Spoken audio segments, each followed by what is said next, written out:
The old notion that I have a priority water right that is irreversible is going to become a joke because Mother Nature's going to take it away from you. When we put together temperatures which drive evaporation, which remove water from soils and plants, increase our water needs, then indeed we are in a historic drought. California receives 4,400,000 acre-feet of water from the Colorado each year. At the time of this filming, Lake Mead's elevation was 1,080 feet. Should it drop another 5 feet, there will be shortages issued. Pat Mulroy, Senior Fellow of the Brookings Institute in Nevada, talked about California's senior water rights on the Colorado. I see a much drier Colorado River. I think all of us who have spent the last 25 years reshaping the relationships on that river realize that there probably isn't the amount of water that was envisioned to be there when that compact was entered into in 1922. We administer the state's water rights system. In other states, that part of our portfolio is done by water rights judges, so we actually sit as judges over the water rights system of California.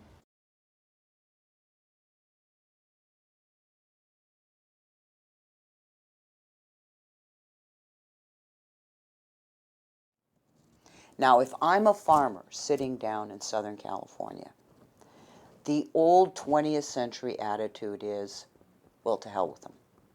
I have one of those senior water rights, and I don't have to do anything because I won't get cut back. Well, I got news for you.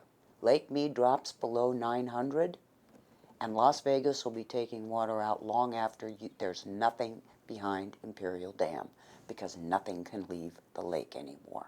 In addition, the governor gave us emergency authority during the drought to do mandatory conservation regulations for urban Californians.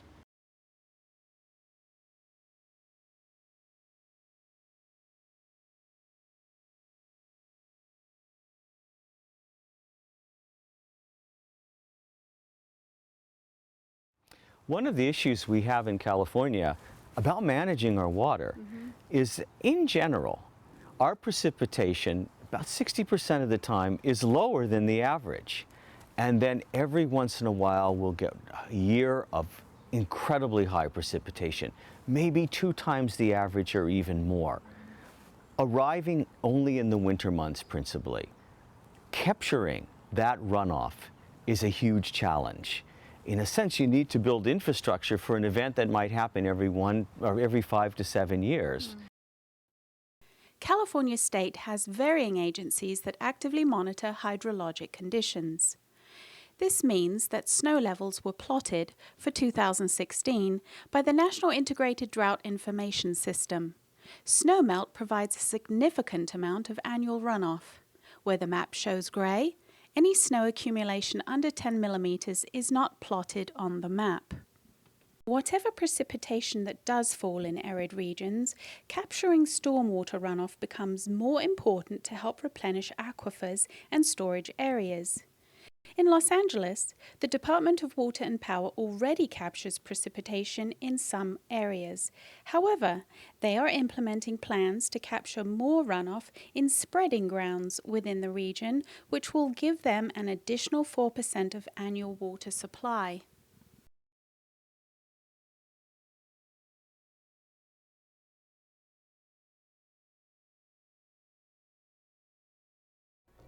Well, probably the biggest challenge is the one we were just talking about, which is adapting to a very uncertain climate and not understanding that the weather patterns that we enjoyed in the 20th century aren't going to be around in the 21st century. We need to get used to a much drier reality in the West.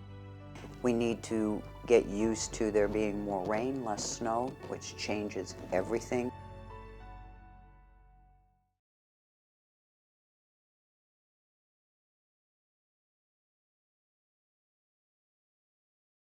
Agriculture is where about 80% of our water is used today, our applied water, not environmental functioning water, applied water. And of course, we are the largest agricultural producing state in the Union. particularly for winter vegetables and things like that. The nation depends on California. Southern California is a huge producer, places like the Imperial Valley. Because this drought, and because future 21st century droughts will probably be driven a lot by high temperatures, that means high evapotranspiration rates in our fields, increasing water demand to maintain those crops. So these droughts are going to bite deeper in the agricultural sector, exacerbated by those very high temperatures. In my book, The Drought We Have Today, this is the first true 21st century drought. A drought which can scientifically be linked in terms of the temperatures to greenhouse gases and climate change. A drought that really gives us a preview of what this century is going to be like for the state of California in terms of water resources. We have lessons to learn from this drought moving forward. The sad reality is that when you really look across the planet, just over 20% of the world's population has reliable 24/7 water.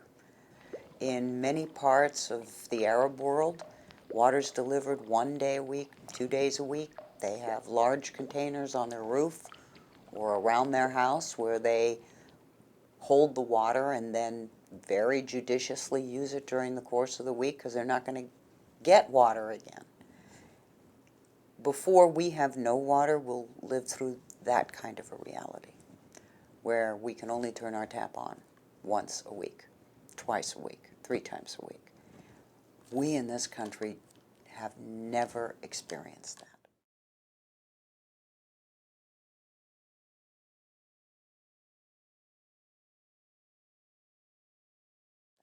If you think about how you plan your cities, do we really need grass in medians? Okay, I've never seen a kid play baseball there. I've never seen a soccer field there. I've never seen anyone picnic there. It's purely ornamental. It's simply we've gotten accustomed to seeing it. It's an annoyance because we got to pay someone to go mow it in the middle of the street. Do we really need that?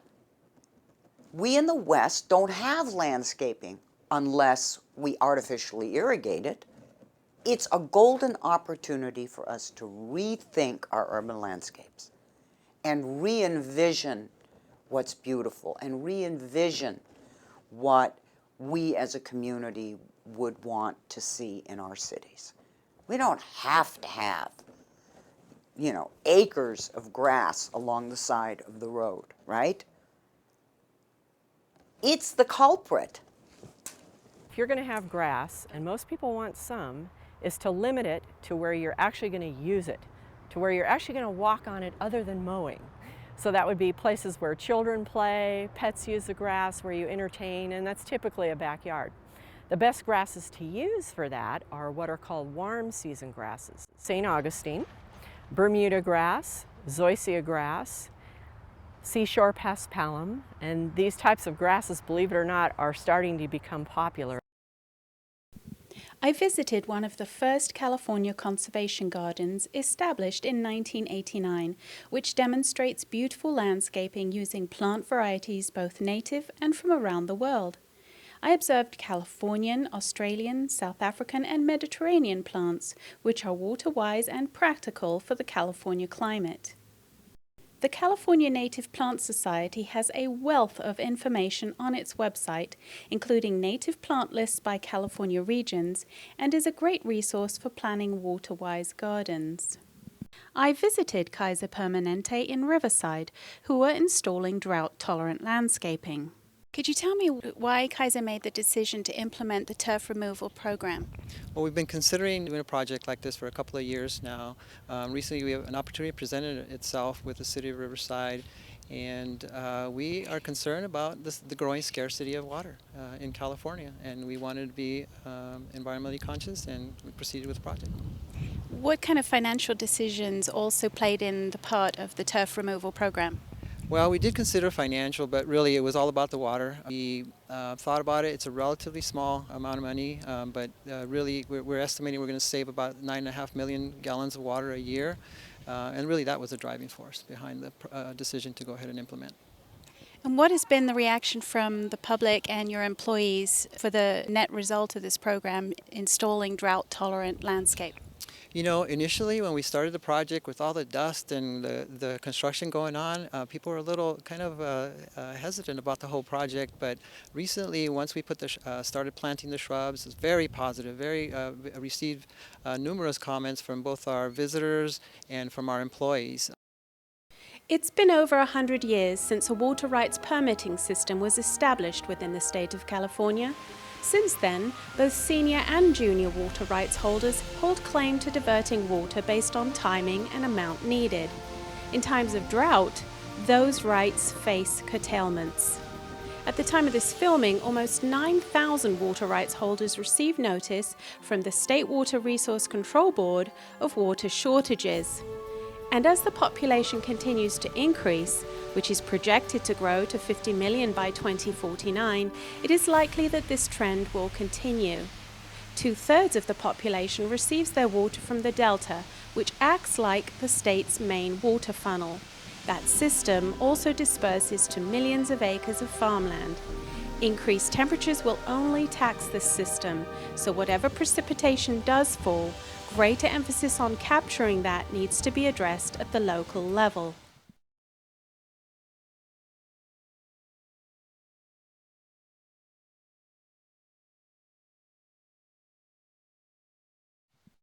Imagine this, the Sierra Nevada mountains, forests that we see, we enjoy when we go to a place like Yosemite.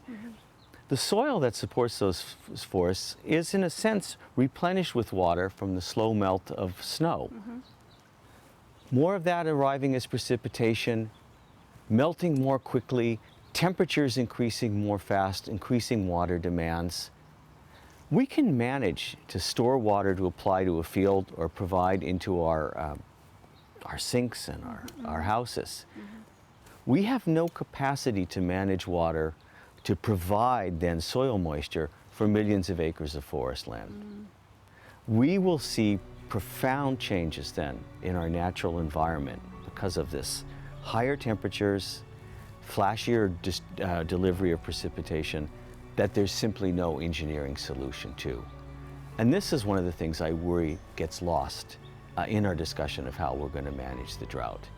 Natural environments are going to have profound impacts, and they are very, very difficult for us in some ways to estimate, and certainly very difficult for us to mitigate or adapt to.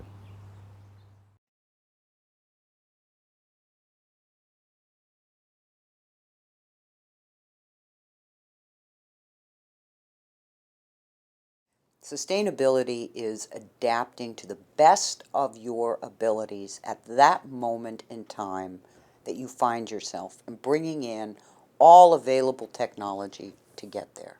And technology will be a huge part of the future. So what does it mean? There are those that will say smart meters in urban areas, because just like I can with a smart power meter control my power bill, so should I also be able to manage my water bill.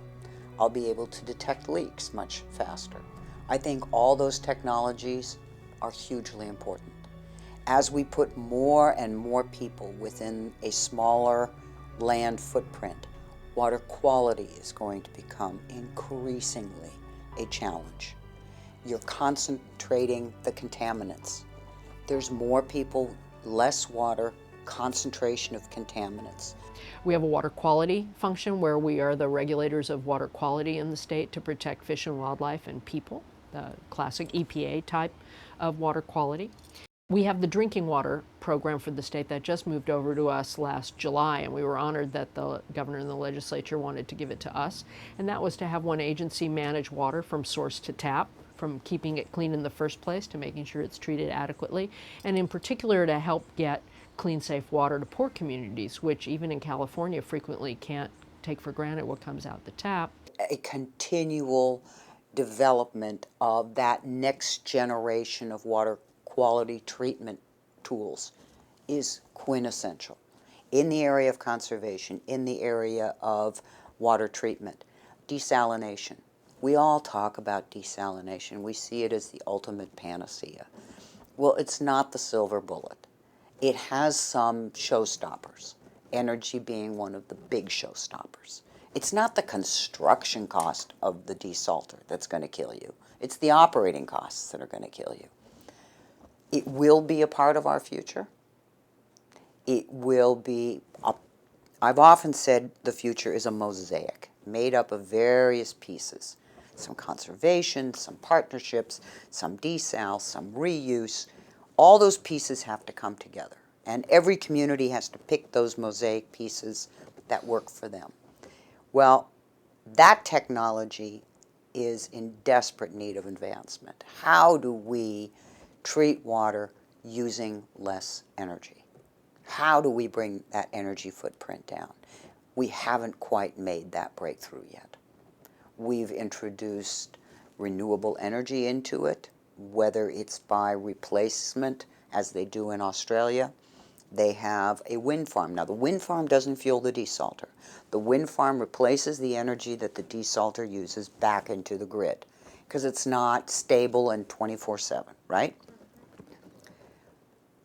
But how do we improve the technology of reverse osmosis to where it becomes more affordable?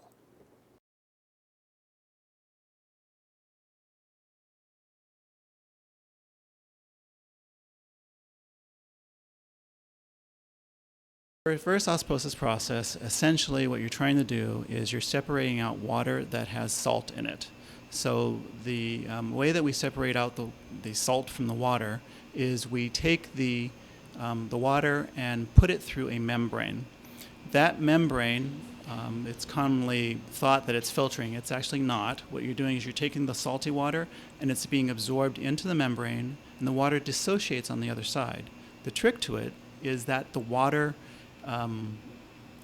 doesn't want to go through that membrane and leave that salt.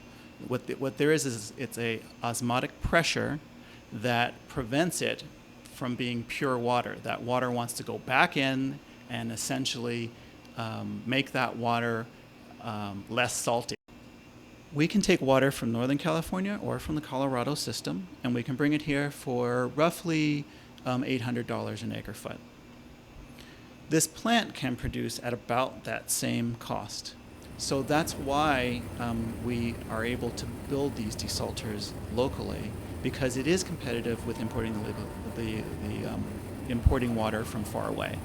The additional benefit is this is local water. You want to use all the sources that you have locally instead of transporting it so many miles away. And so we want to develop all of California's resources, whether they be the local supply, like in this case we have some water that needs some treatment because it is contaminated in the groundwater with nitrates and other salts. We can remove those contaminants at some cost, but it's well worth it because now we have a local supply that we can use as drinking water for folks that live in the area.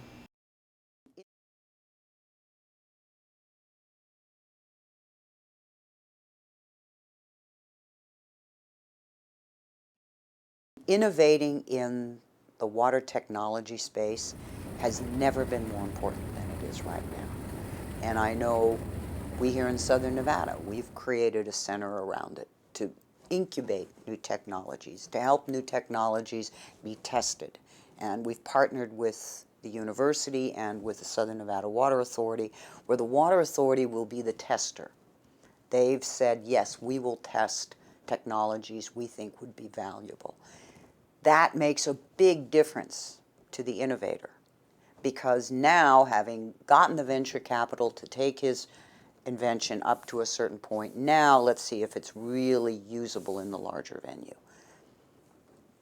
This technology evolution, I think you're going to see start just exploding everywhere, because we don't have all the technology tools yet that we would ideally want to have to be able to get through what's facing us.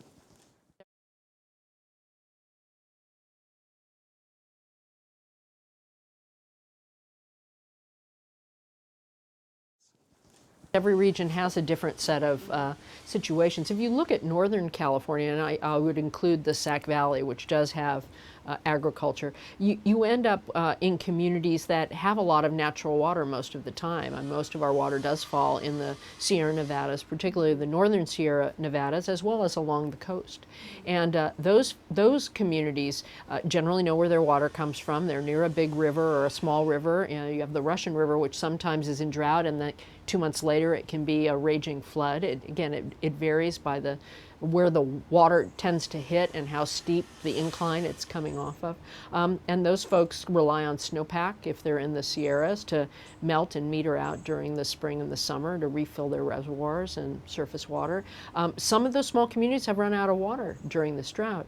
In general, in the Sac Valley, folks are in better shape because they are among the most senior water rights in the state, and so they're relatively flush. But even among them, and they have groundwater resources, there are communities that have junior water rights because they've come later and aren't as dependent, and there's an active transfer and trading market among them. There's a sense of community. If you go to Central California or the central part of the Central Valley, you see the greatest disparity in water situation. You have folks who are senior water rights holders, some of the most senior in the state, who Miller Luck's properties developed one of the first set of water rights off the San Joaquin River, which has much less water in it than the Sacramento on almost any given year. And they were around in the 1800s and patented a whole lot of land and water rights and the like. And then you also have junior water rights holders who have come later. Some of the seniors include the city of San Francisco is the largest major center that has senior water rights, and they have their Hetch Hetchy reservoir and their aqueduct system that brings water into San Francisco. You have East Bay Mud off the McCollumney. They have their own surface water they're very aware of with a series of reservoirs. But on the valley floor, and you have small foothill communities, of course, who have varying levels of either groundwater resources or water rights. But on the valley floor, you have a very diverse mix of senior and junior water rights or contract rights holders. So when you go off into the Central Valley, you'll see fallowed fields. That's where you have the bulk of our hundreds of thousands of fields that are fallowed. But you may see a field that's fallow right next to a field that's flush, because that's where you have a senior water rights holder who has plenty of water and next to someone who doesn't. Or where a senior water rights holder has decided to fallow his or her land in order to sell it at a premium during the drought to somewhere else. So it's rather complex. They have a rich tapestry of groundwater basins. They also have the greatest number of overdrafted groundwater basins with, in some cases, hundreds of feet of subsidence, which ends up mattering as infrastructure crumbles and as you lose the capacity you don't get to fill it all back up again as it collapses. And so you do have some of the greatest challenges in the Central Valley. There was once a great lake there. The Tulare Basin was a tremendously huge lake, rich with waterfowl, and it's kind of, you have to know where it is. Flying over, you can see where something once was, but it's dry.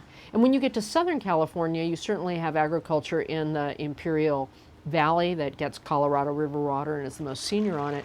But if you look at 56% of the state's population is in Southern California, where those big urban centers grew in the post-war period, in part because the projects were built to store water in the Sierras and bring it through a series of canals through the Delta down to Southern California, which augmented their water supplies and the Colorado River supplies.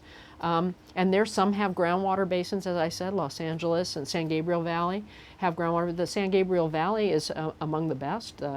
Orange County Water District, also very good groundwater management, very sophisticated management, groundwater basins that are all settled and have rules settled in court, overseen by judges and water masters. But you also have among the most junior water rights, which come from the projects, and so they have been no stranger to our droughts over the last 30 years, and as a result, although there are pockets of communities, enough of them to make a difference, that have lush lawns and aren't conserving, you also have among the most efficient plumbing and toilets and communication messaging schemes historically. It's interesting. You also have large lawns, and so there's still a long way to go, but many of the communities in Southern California are more efficient than the communities in Northern California. People will survive. That's the one thing about water. It is clear that the state of California has faced many challenges regarding water needs. Much has been done to address the sometimes contentious water rights system.